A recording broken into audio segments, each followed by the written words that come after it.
Good evening friends, welcome back to my channel. आज के एसेছি আমার একজন কলিগের রিসেপশনে। এই হলো সেই রিসেপশন বিল্ডিংটা, উৎসবশ্রী, লেক টাউন, ব্লক এ। আসবো না করেও এসেছি, কারণ দূরত্বটা মাথায় রাখার জন্যই ভাবছিলাম কি জানি যেতে পারবো কি না।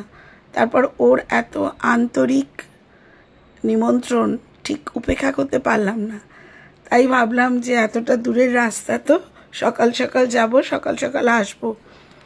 বাট সকাল সকাল বলতেও আমার পৌঁছাতে 7টা বেজেছে।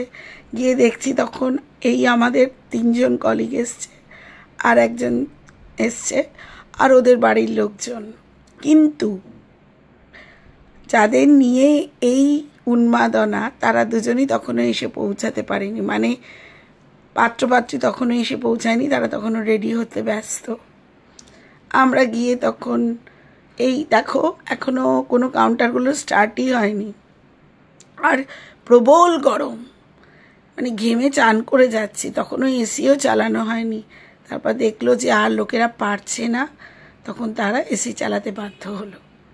হ্যাঁ, এসি তো চালাতোই, কিন্তু লোকজন আসেনি বলে তখনও চালায়নি, কিন্তু আমরা তো আর টিকতে পারছি না। এই এতক্ষণে মনে হয় কাউন্টার একটা খুললো। কফি ছিল, ওই গরমে আর কফি খেতে ইচ্ছে করছিল না, তখন সোডা খাওয়ারই মন করছিল, কিন্তু তখন সোডা কাউন্টার খোলেনি। আমি তাই একটু সুযোগ পেলাম সবাইকে একটু দেখানোর জন্য। দেখো পুরো ফাঁকা, সব কিছুই ফাঁকা, যে যার মতো রয়েছে 2-1 জন, ব্যাস এই পর্যন্তই। এই আমাদের একজন কলিগ দাদা, ওর সাথেই এলাম। বাই ডিফল্ট দেখা হয়ে গেছে, তার জন্য আমাকে আর খুঁজতে হয়নি। খুব দায়িত্ব নিয়ে পৌঁছেছি ওর সাথে, আর যাওয়ার সময়ও ওরই হাত ধরেছি। ওর বাড়িটা আমার বাড়ি, মানে সবাই আমার মেট্রো স্টেশনেই নেমেছে।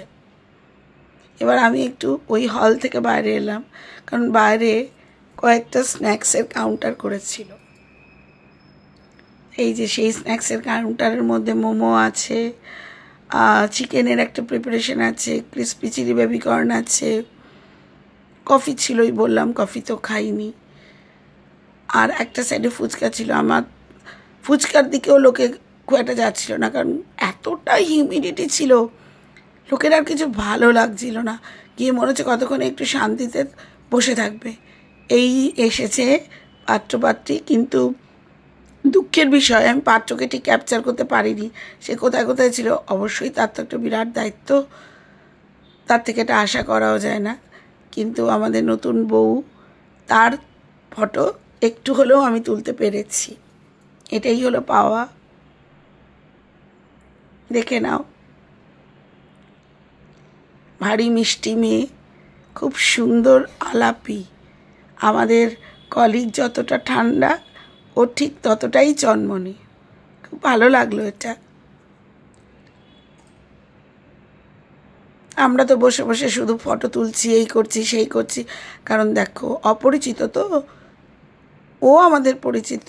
ওর মা ও দিদি এসে আমাদের সাথে খুব আপ্যায়ন করেছে, আর বাকিদের তো চিনি না, যা হয় আর কি, চুপচাপ বসে থাকা ছাড়া আর কোনো কাজ নেই।